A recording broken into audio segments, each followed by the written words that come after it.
வாழ்க வையகம் வாழ்க வைയകം வாழ்ക വളമുടൻ. വേദാദ്രി മഹർഷിയുടെ ആത്മകഥ, എൻ്റെ ആത്മചരിത്രം, അദ്ധ്യായം 8. രണ്ടാം ലോകമഹായുദ്ധകാലം. ലോകമെങ്ങും യുദ്ധത്തിൻ്റെ ഭീതിയിലായിരുന്നു. എനിക്ക് സമൂഹത്തിന് എന്തെങ്കിലും പ്രയോജനകരമായ രീതിയിൽ സേവനം ചെയ്യണമെന്ന് ആഗ്രഹമുണ്ടായി. Postal audit office, Saint John's ambulance, വിമാനാക്രമണ നിവാരണം എന്നീ തുറകളിൽ ഞാൻ പരിശീലനം നേടി. തോക്ക് ഉപയോഗിക്കുന്ന ഒഴിച്ച് മറ്റെല്ലാ സൈനിക പരിശീലനവും സെൻറ് ജോൺ ആംബുലൻസ് സൈന്യത്തിലുണ്ട്. എല്ലാത്തിലും വളരെ താല്പര്യത്തോടുകൂടി ഞാൻ പരിശീലനം നേടി. വസ്ത്രങ്ങൾ പോലും സൈനിക യൂണിഫോമായിരുന്നു. ആഴ്ചയിൽ 2 ദിവസം കാര്യാലയത്തിൽ ആ വേഷത്തിൽ തന്നെ ചെല്ലണമായിരുന്നു. അപ്പോൾ യുദ്ധകാല സുരക്ഷയുടെ ഭാഗമായി ചെന്നൈയിൽ നിന്നും മാറുവാൻ ഉത്തരവായി.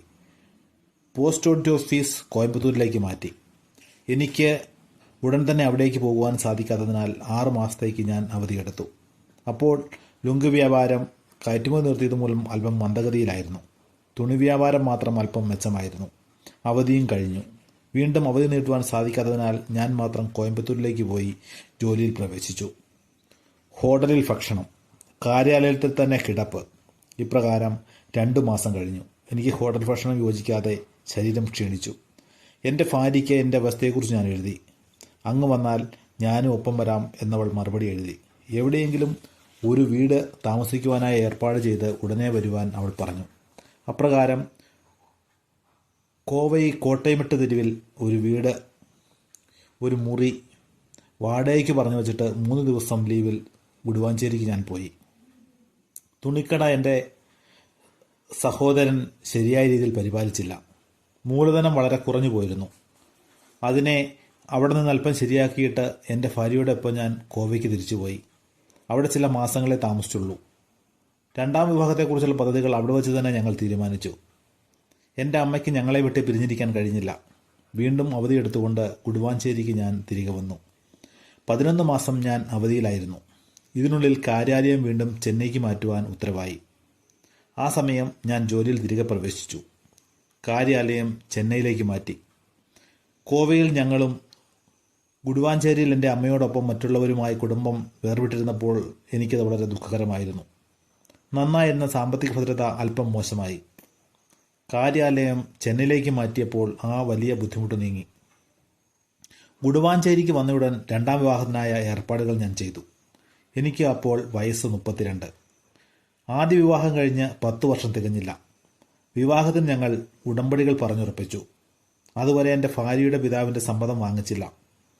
അതിനായി ഞങ്ങൾ മൈലാപ്പൂരിലേക്ക് പോയി. അപ്പോൾ എൻ്റെ ഭാര്യയുടെ അടുത്ത് ഞാനൊരു അഭിപ്രായം പറഞ്ഞു. അവളുടെ അച്ഛൻ സമ്മതിച്ചില്ല എങ്കിൽ വിവാഹം മാറ്റിവെക്കാമെന്ന്. അവരെ സമ്മതിപ്പിക്കേണ്ടത് എൻ്റെ ഉത്തരവാദിത്തമാണ് എന്നവൾ പറഞ്ഞു. കൂടാതെ അവർ അങ്ങയുടെ 2ാം വിവാഹത്തിന് സമ്മതിച്ചില്ല എങ്കിലും വിവാഹം നടന്നേ മതിയാകൂ. അതിനുശേഷം അവരെ സമാധാനിപ്പിക്കേണ്ടത് എൻ്റെ ജോലിയാണ് എന്നും അവൾ പറഞ്ഞു. എൻ്റെ ഭാര്യാപിതാവിനോട് ഞങ്ങൾ അനുമതി ചോദിച്ചപ്പോൾ നിങ്ങളുടെ ആഗ്രഹം പോലെ നടത്തിക്കൊള്ളൂ എന്ന് ഒറ്റ വാചകത്തിൽ അദ്ദേഹം മറുപടി പറഞ്ഞു. ഇത് നേരത്തെ തന്നെ എൻ്റെ ഭാര്യ ഏർപ്പാട് ചെയ്തിരുന്നു പോലും. ഗുഡുവാഞ്ചേരിക്കടുത്തുള്ള നന്ദിവാരം ഗ്രാമത്തിൽ പെണ്ണ് കാണാൻ പോകണം. എല്ലാം എൻ്റെ ഭാര്യയുടെ ഏർപ്പാടുകൾ. തീരുമാനങ്ങൾക്ക് ആദരവ് നൽകി ഒരു ദിവസം ഞാൻ നേരിട്ട് എന്ന് പെണ്ണ് കണ്ട് തിരിച്ചു വന്നു. എനിക്ക് തത്വാന്വേഷണത്താൽ മനസ്സ് എത്രയോ തെളിവും ദൃഢവുമായിരുന്നു. എങ്കിലും എൻ്റെ ഭാവികാല ജീവിതത്തെക്കുറിച്ച് ചിന്തിച്ചപ്പോൾ ഒരു കൊടുങ്കാറ്റ് വീശാൻ തുടങ്ങി. എൻ്റെ ജീവനിലും ജീവനായ കൺമണി എൻ്റെ മനസ്സിൻ്റെ ഗതിയറിഞ്ഞ് എന്നെ സഹായിച്ചു, സേവിച്ചു, പരിപാലിച്ചു. ശ്രേഷ്ഠമായവൾ എൻ്റെ പത്നി. അവളുടെ സ്ഥാനത്ത് മറ്റൊരു സ്ത്രീയെ കൊണ്ടുവന്ന് സ്ഥാപിക്കേണ്ടി വരുന്ന നിർബന്ധത്തെ ഓർത്തോർത്ത് ഞാൻ സങ്കടപ്പെട്ടു. കോവയ്ക്ക് പോയപ്പോഴല്ലാതെ മറ്റു ദിവസങ്ങളിൽ ഞങ്ങൾ വേർപെട്ടിരുന്നതേയില്ല. 2ാം വിവാഹത്തെ തുടർന്ന് അവൾ എൻ്റെ ജീവിതത്തിൽ നിന്നും വലിയ ഭാഗം മാറി നിൽക്കേണ്ടി വരുന്ന നിർബന്ധത്തെ ഓർത്ത് ഞാൻ ദുഃഖിച്ചു. വിവാഹത്തിന് ദിവസം തീരുമാനിച്ചു. താലി നിർമ്മിക്കുന്നതിന് സ്വർണം വാങ്ങിച്ച് തട്ടാൻ്റെ അടുക്കൽ നൽകണം. അതിനൊരു ദിവസം ഞങ്ങൾ നോക്കി വച്ചിരുന്നു. അന്ന് ഞാൻ എന്തോ കാരണത്താൽ നാട്ടിലില്ലായിരുന്നു. വൈകിട്ടാണ് തിരിച്ചെത്തിയത്. നിങ്ങൾ ഇന്ന് തട്ടാന് സ്വർണം വാങ്ങിച്ച് നൽകാമെന്ന് പറഞ്ഞിരുന്നു. സമയത്ത് നിങ്ങൾ തിരിച്ചു വരാതിരുന്നതിനാൽ ഞാൻ തന്നെ തട്ടാനെ വിളിച്ചു വരുത്തി സ്വർണം നൽകി എന്ന് സന്തോഷത്തോടുകൂടി എൻ്റെ ഭാര്യ എന്നോട് പറഞ്ഞു. എനിക്ക് ആശ്ചര്യമായിരുന്നു. അവളുടെ അടുക്കൽ സ്വർണം എവിടുന്ന്? പണവുമില്ലായിരുന്നല്ലോ. എങ്ങനെ സ്വർണം വാങ്ങിയവൾ നൽകി കാണും എന്ന് ഞാൻ ആലോചിച്ചു.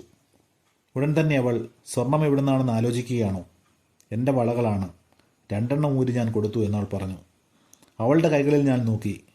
കൈകളിൽ ഓരോ വള വീതം മാത്രമേ ഉണ്ടായിരുന്നുള്ളൂ. 1 പവൻ സ്വർണത്തിൽ 4 വളകൾ അവൾ ധരിച്ചിരുന്നു. അതിൽ 2 അവൾ നൽകിയത്. അത് 2ാം വിവാഹ താലിയായി മാറുന്നു. എൻ്റെ മനസ്സ് ഉരുകിപ്പോയി. അവളൊരു വിജയനോട്ടം പകർന്നു. എൻ്റെ ജീവിതത്തിലെ വലിയ നിധിയായ അങ്ങയുടെ സ്നേഹത്തിനെ ഒരുത്തിക്ക് പകർന്നു നൽകാൻ പോകുന്ന എനിക്ക് ഈ സ്വർണ്ണവളകൾ വീതിച്ചു നൽകുന്നത് വലിയ കാര്യമല്ല. സൗകര്യങ്ങളുള്ളപ്പോൾ ഞാൻ വീണ്ടും വളകൾ പണിതിട്ടുകൊള്ളാം എന്നവൾ പറഞ്ഞു. ഭാവിയിൽ അവളുടെ സ്വഭാവം കുടുംബകാര്യത്തിൽ എങ്ങനെയായിരിക്കുമെന്ന് എനിക്ക് ഒരു പരിധിവരെ മനസ്സിലാക്കാൻ കഴിഞ്ഞു. അതിനെ മനസ്സിലാക്കി തരുവാൻ വേണ്ടിയാണ് ഈ സംഭവം അവൾ നടത്തിയത്. ചെറുപ്രായം മുതൽക്കേ അവളെ എനിക്ക് നന്നായി അറിയാം. എന്നാൽ അവളുടെ ത്യാഗ ഉണർവിനെ അറിയുവാനുള്ള സന്ദർഭം അന്നാണ് ലഭിച്ചത്. ഒരു മനുഷ്യനിൽ അടങ്ങിയിരിക്കുന്ന മനോശക്തി, സ്നേഹത്തിൻ്റെ അളവ് എന്നിവ സന്ദർഭങ്ങൾക്കനുസരിച്ച് വെളിപ്പെടുകയുള്ളൂ. അവൾ എന്തൊക്കെ കണക്ക് കൂട്ടിയിരിക്കും അവളുടെ വളകൾ ഊരി നൽകിയത് എന്ന വിചാരം എന്നിൽ ഓടിക്കൊണ്ടിരുന്നു. 4 വളകളിൽ 2 വരാൻ പോകുന്നവർക്കും അവകാശപ്പെട്ടതാണെന്ന് വിചാരിച്ചു. നല്ല ദിവസം എന്ന് കുറിച്ച ദിനത്തിൽ സ്വർണം കൊടുക്കണമെന്ന നിർബന്ധത്താൽ അത് നൽകിയോ? വിവാഹത്തിന് എത്രയോ ചിലവുണ്ട്. കൂടെ സ്വർണം വാങ്ങിക്കുവാൻ കൂടി എന്തിനാണ് അധികമായി ചിലവാക്കേണ്ടത്? ഉള്ളതുകൊണ്ട് ചിലവ് ചുരുക്കാം എന്ന് വിചാരിച്ചു. ഇതുമൂലം 2ാം വിവാഹത്തിന് താൻ എത്രമാത്രം സന്തോഷത്തോടു കൂടിയാണ് ഇരിക്കുന്നത് എന്ന് സാക്ഷ്യപ്പെടുത്തി കാണിക്കുവാൻ ഈ അവസരം ഉപയോഗിച്ചു. ഇതിനെല്ലാത്തിനും അവളുടെ ത്യാഗപ്രവൃത്തി ഇടം നൽകി. സൗകര്യങ്ങളോട് കൂടിയ സ്വന്തം വീട് ദാരിദ്ര്യം മൂലം വിറ്റിട്ട് വാടകയ്ക്ക് ഒരു ചെറിയ വീട്ടിലേക്ക് താമസം മാറേണ്ട ഒരാളുടെ മനസ്സിൻ്റെ അവസ്ഥ അപ്രകാരമായിരുന്നു എൻ്റെ ഭാവികാലത്തെക്കുറിച്ച് ചേർത്തുപോയ എൻ്റെ മനസ്സ്. കണ്ണുനീർ വാർന്നു. 3 കാരണങ്ങളാൽ കണ്ണുകളിൽ നിന്നും നീർ വന്നു. ആനന്ദത്താൽ വരാം, ദുഃഖത്താൽ വരാം, കണ്ണിന് ദീനം വന്നാൽ വരാം. എനിക്ക് കണ്ണിന് ദീനമില്ല, കണ്ണുനീർ വന്നു. സന്തോഷത്താലാണോ അതോ ദുഃഖത്താലാണോ എന്ന് വേർതിരിച്ചറിയുവാൻ എനിക്ക് കഴിഞ്ഞില്ല. 15/6/1943 തീയതിയാണ് വിവാഹത്തിന് കുറിച്ച ദിവസം. ആ ദിവസമെത്തി. 2ാം വിവാഹം കാണണമെന്ന കാരണത്താൽ ഞങ്ങളുടെ അയൽവാസികളും സുഹൃത്തുക്കളും അടുത്തുള്ള ഗ്രാമവാസികളും വന്ന് കൂട്ടം കൂടിക്കൊണ്ടിരുന്നു. വിവാഹത്തിൻ്റെ തലേന്ന് രാത്രി തന്നെ തിരക്ക് അധികം. ലുങ്ക് വ്യാപാരം തലപൊക്കി നന്നായി നടന്നിരുന്ന കാലമാണത്. പല ദേശങ്ങളിലും എനിക്ക് ഉടമ്പടി നെയ്ത്തുകാരുണ്ടായിരുന്നു. വിവാഹ ദിവസം രാവിലെ തന്നെ അവരെല്ലാവരും വന്നു ചേർന്നു. 2ാം വിവാഹത്തിന് ആദ്യ ഭാര്യ താലിയെടുത്ത് കൊടുക്കണമെന്നത് സമ്പ്രദായം. ഇതുമൂലം ആദ്യ ഭാര്യയുടെ സമ്മതത്തോടെയാണ് 2ാം ഭാര്യ വീട്ടിലേക്ക് വരുന്നതെന്ന് സമൂഹം അറിയണം. ഇതിനെ കാണിക്കുവാനാണ് ആദ്യ ഭാര്യ വിവാഹത്തിൽ പങ്കുകൊള്ളണമെന്നും അവളാണ് താലിയെടുത്ത് ഭർത്താവിൻ്റെ കയ്യിൽ കൊടുക്കണമെന്നും നമ്മുടെ പൂർവികർ ഇതിനായൊരു ചടങ്ങായി മാറ്റിയിരിക്കുന്നത്. 2 പെണ്ണുങ്ങളും 2 ഭാഗത്തിരുന്നാണ് ഹോമം മുതൽ എല്ലാ ചടങ്ങുകളും നടത്തിയത്. വെളിയിൽ നിന്നും വന്ന് കൂട്ടം കൂടിയിരുന്ന അമ്മമാർ, സഹോദരികൾ എല്ലാവരും സഹിക്കാൻ കഴിയാത്ത ആവശ്യം. തിരുമംഗല്യം എടുത്ത് ആദ്യ ഭാര്യ ഭർത്താവിൻ്റെ കയ്യിൽ കൊടുക്കുന്ന സമയം അവൾ സഹിക്കുക വയ്യാതെ പൊട്ടിക്കരയും. ആ കാഴ്ച കാണണം. നാമും അല്പം കണ്ണുനീർ തുരുത്തി നമ്മുടെ സഹതാപത്തെ അറിയിച്ച് മനസ്സിൻ്റെ ഭാരത്തിനെ ഇറക്കിക്കൊള്ളാം. ഇപ്രകാരമെല്ലാം കരുതി പല ദിവസങ്ങളിൽ ഈ വിവാഹ ദിവസത്തെ നോക്കിയിരുന്ന് വന്ന അമ്മമാരുടെ തിരക്ക് അധികരിച്ചിരുന്നു. മറ്റു ചടങ്ങുകളെല്ലാം കഴിഞ്ഞ് താലി എടുത്ത് നൽകേണ്ട സമയമായി. പുരോഹിതൻ പറഞ്ഞതനുസരിച്ച് എൻ്റെ ആദ്യ ഭാര്യ തിരുമാംഗല്യത്തിനെ മനോധൈര്യത്തോടുകൂടി എടുത്തു എൻ്റെ കയ്യിൽ തന്നു. ഞാൻ അവളുടെ മുഖത്ത് നോക്കി. ഏതൊരു ഭാവമാറ്റമില്ലാതെ എന്നെ ഇവൾ നോക്കി. ധൈര്യമായി അങ്ങ് താലി കെട്ടിക്കോളൂ, എല്ലാം ഞാൻ നിയന്ത്രിച്ചു കൊള്ളാം എന്ന് പറയാനുള്ള ധൈര്യമനോഭാവം അവളുടെ നോട്ടത്തിൽ നിന്നും കാണാമായിരുന്നു. എന്നിരുന്നാലും ഞാനാണ് ധൈര്യമില്ലാത്തവനായി പോയത്. അല്പം കണ്ണുനീർ വാർന്നു. ഉടനെ ഞാനതിനെ എൻ്റെ നിയന്ത്രണത്തിലാക്കി. ഇപ്രകാരം ഞാൻ തോറ്റതിനും അവൾ വിജയിച്ചതിനും കാരണമുണ്ടെന്ന് പിന്നീട് ഞാൻ ചിന്തിച്ച് മനസ്സിലാക്കിയിരുന്നു. ഓരോ സന്ദർഭങ്ങളിലും എപ്രകാരം പെരുമാറണമെന്നോർത്തോർത്ത് അവൾ തൻ്റെ മനസ്സിനെ പോറ്റിവെച്ചിരുന്നു. ഞാനും പൊതുവെ ഭാവി കാലത്തെക്കുറിച്ച് ചിന്തിച്ചു വച്ചിരുന്നു. എന്നാൽ വിവാഹത്തിൽ ഓരോ ആചാരത്തിലും എപ്രകാരം പെരുമാറണമെന്ന് തീരുമാനിച്ചുറപ്പിച്ചിരുന്നില്ല. ഇപ്രകാരം മാനസിക പരീക്ഷണത്തിൽ അവൾ പരീക്ഷ വന്നപ്പോൾ 100-ൽ 100 മാർക്ക് നേടി. അധ്യായം താല്പര്യത്തോടുകൂടി പഠിക്കാതെ ചോദ്യപേപ്പർ കയ്യിൽ വാങ്ങിച്ച ശേഷം പരിഭ്രാന്ത മാനസികാവസ്ഥയിൽ വിറയലോടുകൂടി ഉത്തരം എഴുതാൻ ആരംഭിക്കുന്ന വിദ്യാർത്ഥിയെപ്പോലെയായി എൻ്റെ അവസ്ഥ. കൈകളിൽ അല്പം വിറയലോടുകൂടി അപ്പോൾ വരെ ഞാൻ നേടിയിരുന്ന തപസാധനങ്ങളാൽ ഈ അവസ്ഥയെ നേരിട്ടുകൊണ്ട് കെട്ടുമേളം മുഴങ്ങെ ഞാൻ തിരുത്താലി ചാർത്തി. എനിക്ക് വിവാഹത്തിൽ സംതൃപ്തിയില്ലായിരുന്നു. കൂടാതെ ഒരു പരിഭ്രമവും തെറ്റു ചെയ്തതുപോലെയുള്ളൊരു മാനസികാവസ്ഥയുമായിരുന്നു. എൽബോർഡ് വെച്ച കാർ ഓടിക്കുന്ന ഭർത്താവിനൊപ്പം ആ കാറിൽ ആദ്യമായി ഭർത്താവിൻ്റെ നിർബന്ധത്തിന് വഴങ്ങി കാറിൽ സഞ്ചരിക്കുന്ന ഭാര്യയുടെ മാനസികാവസ്ഥ പോലെ ഒരു ഭയങ്കര മാനസികാവസ്ഥയായിരുന്നു എനിക്കുണ്ടായിരുന്നത്. എനിക്കും എൻ്റെ ഭാര്യയ്ക്കും ഇടയിലുണ്ടായ രണ്ടാം വിവാഹ കരാർ സാഹചര്യങ്ങളും യാഥാർത്ഥ്യങ്ങളും പുറമേയുള്ളവർ മനസ്സിലാക്കുമോ? ധനം അധികരിച്ചതിനാൽ അവൻ രണ്ടാം വിവാഹം കഴിക്കുന്നു എന്ന് ചിലർ കരുതും. അറിവില്ലാതെ രണ്ട് പെണ്ണുങ്ങളെ ഭാര്യമാരാക്കുന്നു എന്ന് ചിലർ കരുതും. സ്ത്രീ മനസ്സോടുകൂടി സ്ത്രീ മനസ്സ് ചേർന്ന് പിണഞ്ഞ് സഹതാപം തോന്നി. അവളോട് കരുണയും എന്നോട് വെറുപ്പും ചിലർക്കുണ്ടാകും. ഇവകളെല്ലാം നേരത്തെ തന്നെ പല പ്രാവശ്യം ചിന്തിച്ച് ഉറപ്പിച്ചാണ് ഞാനിരുന്നതെങ്കിലും വിവാഹത്തിൽ കൂടിയിരുന്നവരുടെ ഭാവം ഞാൻ കണ്ടപ്പോൾ അവർ എന്നെ കണ്ട് അപ്രകാരമെല്ലാം ചോദിക്കുന്നത് പോലെ തോന്നി. ഇപ്രകാരമുള്ള ദുർഘടമായ മാനസികാവസ്ഥയിൽ എൻ്റെ വിവാഹം നടന്നു. ആദ്യ വിവാഹ ചടങ്ങിൽ നിന്നും രണ്ടാം വിവാഹ ചടങ്ങുകൾ താരതമ്യപ്പെടുത്തി നോക്കിയാൽ പൂർണ്ണമായും മറ്റൊരു മാനസികാവസ്ഥയിലായിരുന്നു ഞാൻ. ജീവിതത്തിൽ ആഹ്ലാദത്തിൻ്റെ തുടക്കദിനമായിരുന്നു അന്നുണ്ടായിരുന്നത്.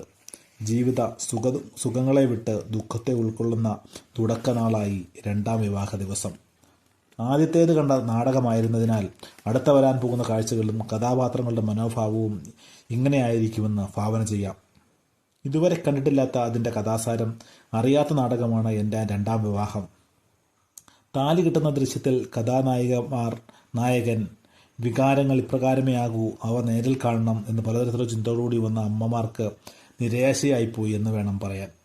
അവരുടെ കണ്ണുകളിൽ കരുതിയിരുന്ന നീർ വെളിവരാൻ അവസരമില്ല. ഈ പെണ്ണ് ഇമ്മാതിരി കളിപ്പിച്ചല്ലോ എന്ന ദുഃഖത്തിൽ മാത്രമായിരിക്കും ചില അമ്മമാർ കണ്ണുനീർ വാർത്തിരുന്നത്.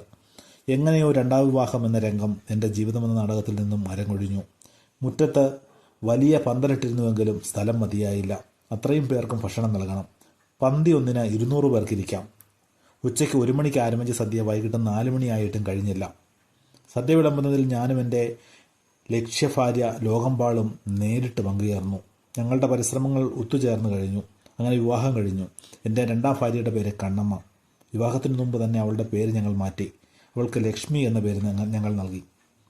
ഈ വിവാഹത്തിന് ശേഷമുണ്ടായ എൻ്റെ ജീവിത വിശദീകരണം ഇരുതാരം എന്ന തലക്കെട്ടിൽ 12 കവിതകൾ മൂലം വിശദീകരിച്ചിട്ടുണ്ട്. ഏത് സംസ്കാരം?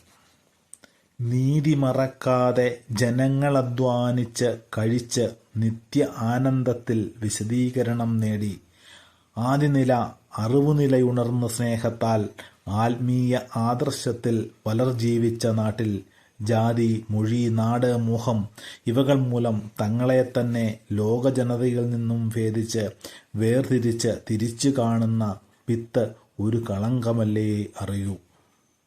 നിങ്ങളും ഇതുപോലാകാം. അഴുക്കാറ്, അവവെങ്കുളി, കടുംപദങ്ങൾ എന്ന 4 വേണ്ടാത്തവ എല്ലാം മാറ്റിവെച്ച് പരിശുദ്ധ നേടിയ ഫലമറിഞ്ഞാൽ പാകമായ മനസ്സ് കൃപയാൽ കനം മറക്കാതെ ഉണർവുനില പരിവർത്തനം ചെയ്യുന്നില്ല. സംസ്കാരമായെന്ന ചിന്ത, വാക്ക്, പ്രവൃത്തി ഇവകളുടെ ഫലമായി നന്മ കാണുന്നു ഞാൻ. അച്ചടക്കത്തോടെ കർത്തവ്യങ്ങൾ ചിലർക്ക് സഹായം ചെയ്യുവാനുള്ള ഊർജം ജീവിതത്തിൽ ആർജിച്ച് പ്രകാശം പരത്തി പാരുലകിൽ ജനങ്ങളുടെ മോക്ഷത്തിൽ ഞാൻ ദാസനായി എല്ലാ കഴിവുകളും പ്രകാശിക്കുന്നു. കൊടുക്കുന്നതല്ലാതെ ചോദിക്കുന്നില്ല, പ്രതീക്ഷിക്കുന്നില്ല. പക്വതയിലെത്തുന്ന അറിവ് ശിവദർശനമെന്നുള്ളുണർന്ന് പൂർണ്ണനായി ഞാൻ.